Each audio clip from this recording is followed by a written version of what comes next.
Districts. This one's for you. When a parent hires me, I have never met their child. I don't know that he shuts down after lunch. I don't know that she does better with the afternoon paraprofessional than with the morning one. Your teachers know that.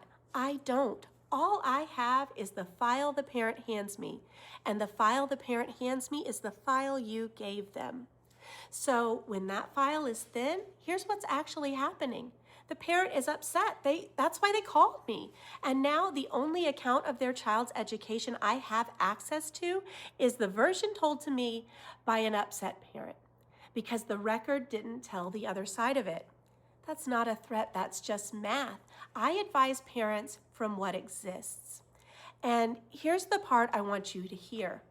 I'm the advocate that really looks at that data and that paperwork, and I can tell parents no. I advise them based on what I see. When a parent asks for something that the data doesn't support and I say so, I tell them that that request isn't reasonable. I tell them the campus is meeting the standard. I've talked parents out of requests. I've told parents after an ARD that, hey, I think this team is great and I really think they're doing right by your child. But I can't do that if the record doesn't let me. I need progress monitoring with actual numbers and descriptions, not just met or not met. I need that full evaluation. Every section, the data behind the goals, behavior documentation, service logs, prior written notice when you say no.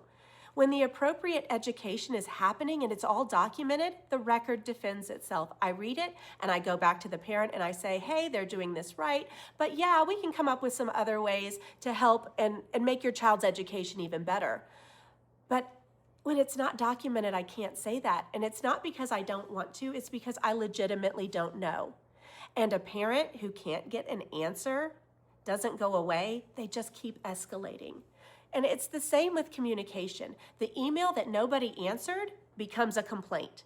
The conversation that nobody documented becomes a hearing. The 3 minutes you didn't have becomes an ARD that takes 8 hours across 2 meetings. And almost none of this starts with a legal problem. It starts with an unanswered question for a parent and a gap in a file. I come in collaborative. I want the same thing you want, a kid who's actually learning. And if you keep those records complete, and most of the time I'm telling that parent, hey, they're doing a pretty good job.